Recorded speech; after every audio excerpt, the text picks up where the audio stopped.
New York is defined by its crowds, but residents know the quiet moments are the most unnerving. I have curated 3 true stories from people living in the city right now. These recent events prove that even amidst 8 million people, you can still find yourself completely alone. These are their stories. This happened about 3 months ago. For context, I work as a high-end pet sitter. In NYC, wealthy families often pay good money for someone to stay in their brownstones while they go to the Hamptons or Europe. I've done this for years without issue, until I took a job on the Upper West Side. It was a massive 4-story brownstone near Riverside Drive. The owners were gone for 2 weeks, leaving me with their Great Dane, Buster. The first few nights were fine, though the house was old and made those settling noises that old houses make. But on the 4th night, things changed. I was in the living room on the 2nd floor, watching Netflix, when I heard a thud directly above me. The 3rd floor was just guest bedrooms, which were empty. Buster, who was usually a lazy dog, instantly stood up. His hackles were raised, and he was staring at the ceiling, letting out this low, guttural growl I'd never heard before. I paused the TV. Silence. I convinced myself it was just the pipes or maybe a branch hitting the roof. But then, I heard it again. Creak, creak footsteps. Slow, deliberate footsteps pacing back and forth directly above my head. My heart dropped into my stomach. I knew for a fact I had locked the front door and the garden gate. I grabbed my phone and a heavy flashlight I found in the kitchen. I didn't want to go up there, but I needed to know if a window had blown open. I walked up the stairs, Buster sticking right to my leg. The air on the 3rd floor felt different stale. I checked every room, nothing. The windows were painted shut. I was about to head back down, feeling silly, when I noticed the closet door in the hallway. It was a small utility closet.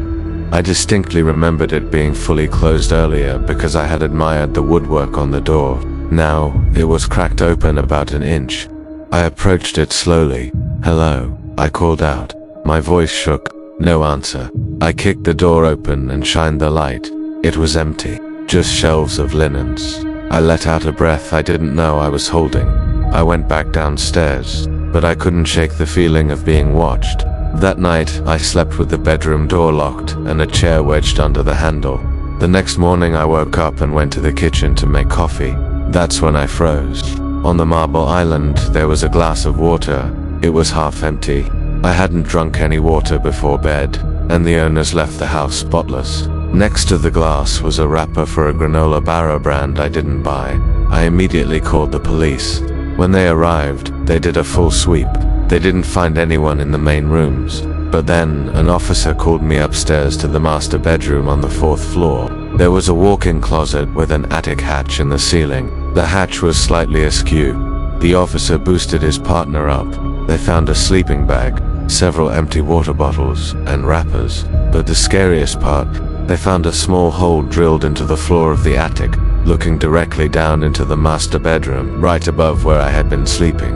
Whoever it was had been living up there for days, maybe weeks, watching me, coming down to eat my food while I slept.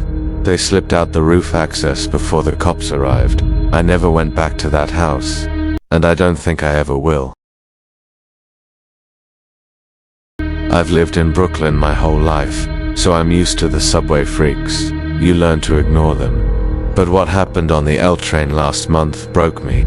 It was a Tuesday, around 1:30 a.m. I was coming home from a double shift at a bar in Williamsburg. I got on at Bedford Avenue. The car was completely empty, which is rare, even at that hour. I sat near the middle doors, put my headphones in, but didn't play any music, a habit I have for safety.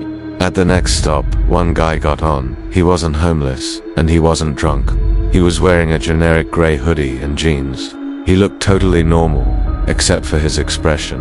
He was smiling, not a happy smile, but a wide, strained grimace, like he was in pain but forcing his mouth open. There were plenty of seats, but he sat directly across from me. I looked down at my phone, avoiding eye contact. In my peripheral vision, I saw him lean forward. "Nice night," he said. His voice was incredibly soft, almost wet sounding. I nodded and mumbled, "Yeah, nice night," he said again. with the exact same intonation and pitch. Like a recording, I turned the volume up on my headphones, pretending I couldn't hear him.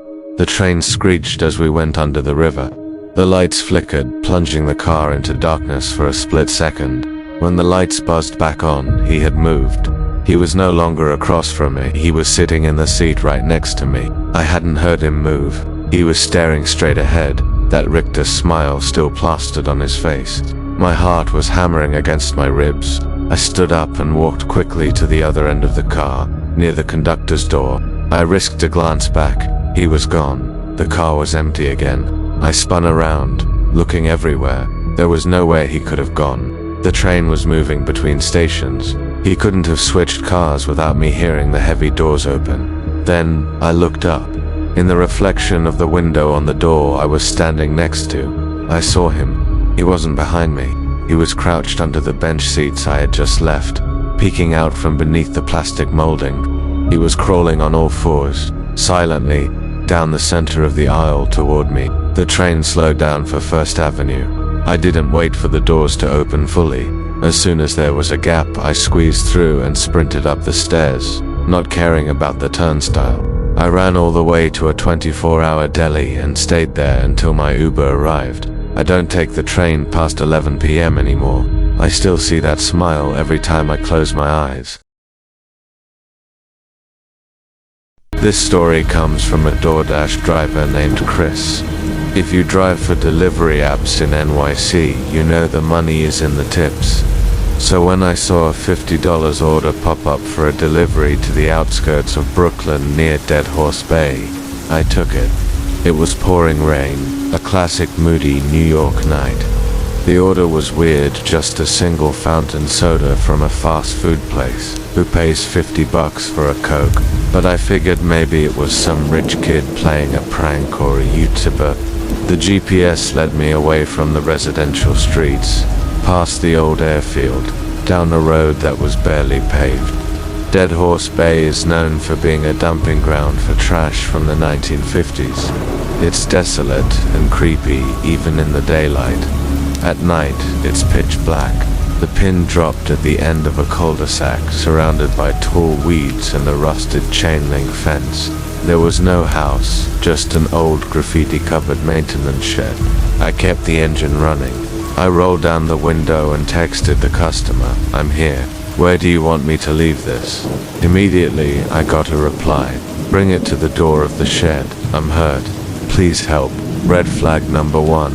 "I'm a delivery driver, not an EMT." I typed back, "I can't do that. I'll leave it by the fence."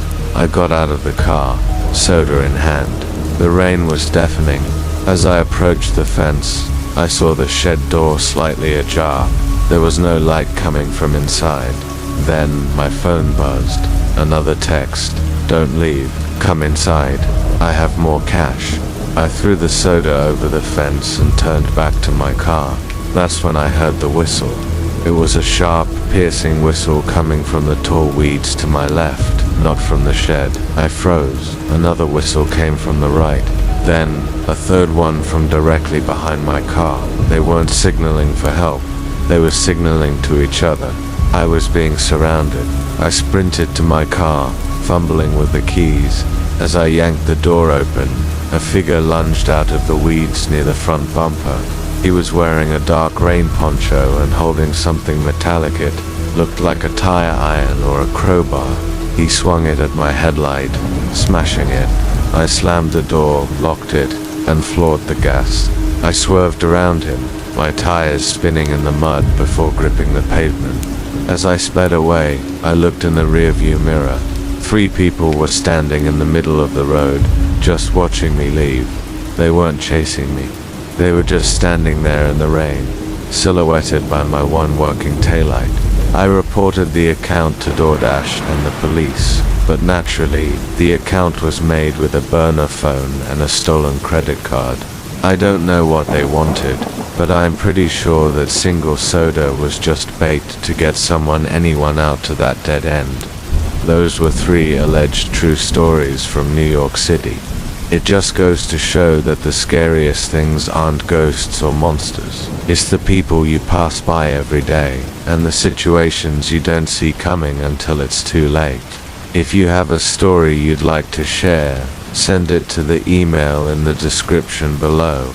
And if you're in the city, watch your back. Thanks for listening.